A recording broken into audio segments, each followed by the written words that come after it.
Hey, New Life Church, this is Jerry Biuso, and I want to talk to you about why words matter when we speak. We're in the Essential series talking about relationships, and this could be any relationships, really, friends, family, but I want you to be really particular and really careful about close relationships and the words we choose. We can take them for granted and be careless in those words, and so be cautious here. The book of Proverbs tells us a lot about why words matter. So I want to read some scripture from Proverbs so we can learn from that. Proverbs 13:3. Careful words make for a careful life. Careless talk may ruin everything. 15:4.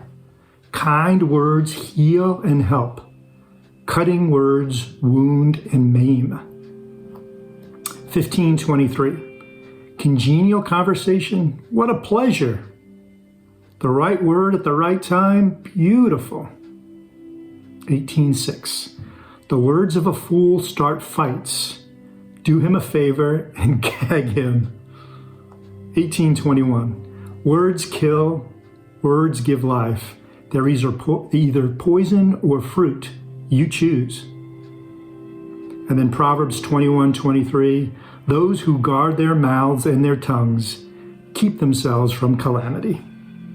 Let me wrap it up with some scripture from Ephesians 4:29. I think that really sums up how we should use words. Do not let any unwholesome talk come out of your mouths, but only what is helpful for building others up according to their needs, that it may benefit those who listen. Let me share a piece of scripture from James that I think we've heard often, but it's just important that we get this reminder. James 1:19 through 20. My dear brothers and sisters, take note of this. Everyone should be quick to listen, slow to speak, and slow to become angry, because human anger does not produce the righteousness that God desires. I suggest we slow down and choose the right words to say.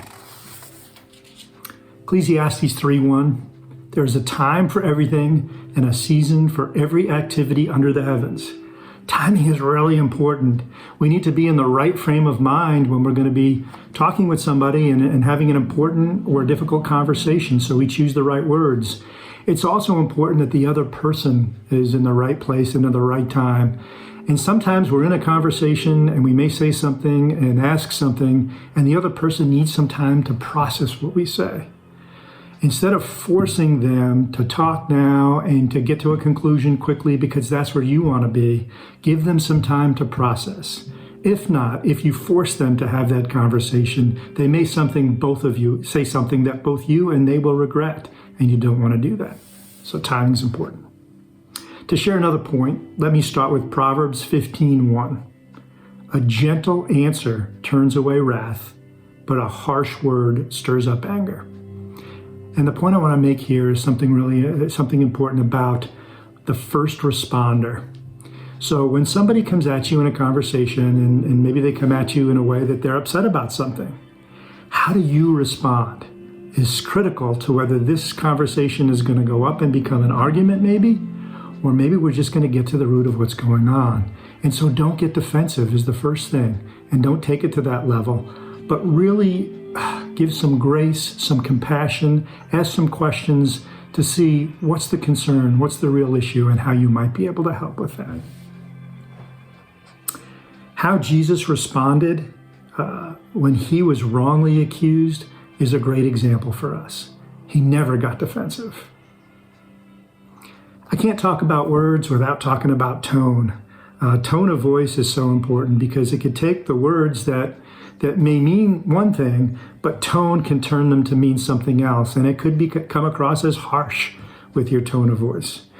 My wife sometimes says things in a tone of voice that puts me on the defensive, and I feel like she's accusing me of something.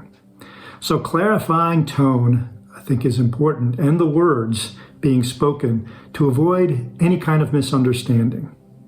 Now, words can hurt and have a lasting impression. And some time ago, I would respond to kind of the tone of voice that my wife would give to me. And I would sing back a song from the words from Billy Joel. I am an innocent man. Oh, yes, I am. That didn't go over really well, and that's not a real good way to avoid a misunderstanding. And so be really careful at the words that you choose here. I'm not always innocent. Sometimes I speak to my wife in a condescending tone that forces her to respond either defensively or hurts her, and then she shuts down and doesn't want to have a conversation. Many times she'll feel unloved if I do that. So I want to ask you a question. Does God speak to us through fortune cookies? Sarah and I recently opened up a fortune cookie, and this is what it read. The issue isn't what you are saying. Mostly it is the way you are saying it. The fortune is now taped to our refrigerator as a reminder to both of us to be careful of our tone. One last point from Matthew 21:22. If you believe, you will receive whatever you ask for in prayer. Using prayer out loud is a powerful tool before you begin a conversation, a difficult conversation. Pray that God is present, that he helps you through the conversation, and also pray that he gives you both the right words to say, words that lift up and don't tear down, words so that you can hear and be understood in that conversation. So prayer is a powerful tool if used in this way. Well, thank you, and God bless you and your relationships, New Life Church.